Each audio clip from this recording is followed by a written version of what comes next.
ایک بار حضرت امام احمد بن حنبل رحمہ اللہ سفر میں تھے۔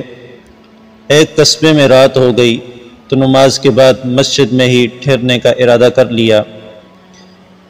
ان کی عاجزی اور انکساری نے یہ گوارا نہ کیا کہ لوگوں کو اپنا تعارف کروا کر ان سے خوب خدمت لی جائے۔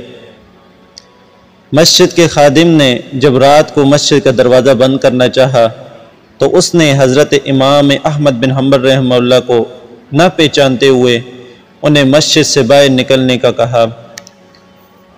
حضرت امام صاحب رحمہ اللہ نے سوچا کہ مسجد کے دروازے پر آرام کر لیتا ہوں، لیکن خادم نے وہاں سے بھی کھینچ کر نکالنا چاہا۔ یہ تمام منظر ایک نان بائی نے دیکھ لیا جس کی دکان مسجد کے قریب ہی تھی۔ اس نان بائی نے حضرت امام صاحب رحمہ اللہ کو اپنے گھر رات ٹھہرنے کی پیشکش کر دی کہ جو روکھی سوکھی ہم بھی کھائیں گے وہ ہم آپ کو بھی کھلا دیں گے، جبکہ وہ حضرت امام صاحب رحمہ اللہ کو جانتا بھی نہیں تھا۔ حضرت امام صاحب جب اس کے گھر تشریف لے گئے تو دیکھا کہ نان بھائی کام کے دوران بھی کثرت سے استغفار کر رہا ہے۔ حضرت امام صاحب رحمہ اللہ نے جاتے ہوئے اس سے پوچھا کہ کیا تمہیں اس قدر استغفار کا پھل ملا ہے؟ نان بھائی نے جواب دیا، میں نے جو بھی مانگا اللہ تبارک و تعالی نے عطا کیا، ہاں ایک دعا ہے جو ابھی تک قبول نہیں ہوئی۔ حضرت امام صاحب رحمہ اللہ نے پوچھا وہ کون سی دعا ہے؟ نان بھائی بولا، میرے دل میں کچھ دنوں سے یہ خواہش مچل رہی ہے کہ امام احمد بن حنبل رحمہ اللہ سے ملنے کا شرف حاصل کروں۔ حضرت امام صاحب رحمہ اللہ فرمانے لگے، میں ہی احمد بن حنبل ہوں۔ اللہ تعالی نے نہ صرف تمہاری دعا سنی بلکہ مجھے تمہارے دروازے تک کھینچ لایا۔ حضرت امام حسن بصری رحمہ اللہ دنیا اسلام کے بہت بڑے امام گزرے ہیں۔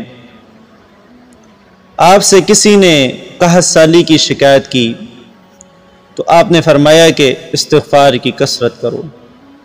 ایک دوسرا شخص آیا، اس نے تنگ دستی کی شکایت کی، آپ نے فرمایا استغفار کرو۔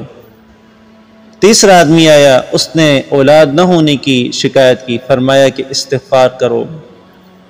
چوتھا آدمی آیا، اس نے زمین کی پیداوار میں کمی کی شکایت کی، آپ نے فرمایا کہ استغفار کرو۔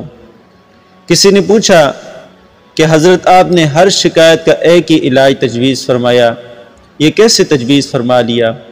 تو حضرت امام حسن بصری رحمہ اللہ نے یہ آیت تلاوت فرمائی، استغفروا ربکم انہ کان غفارا یرسل السماء علیکم مدرارا ویمددکم باموال وبنین ویجعل لکم جنات ویجعل لکم انہارا، کہ خوب استغفار کرو اپنے رب سے، بے شک وہ بخشنے والا ہے۔ اس استغفار کی برکت سے وہ کثرت سے تم پر بارشیں برسائے گا اور تمہارے مال اور اولاد میں ترقی دے گا اور تمہارے لیے باغات بنا دے گا اور تمہارے لیے نہر جاری فرما دے گا۔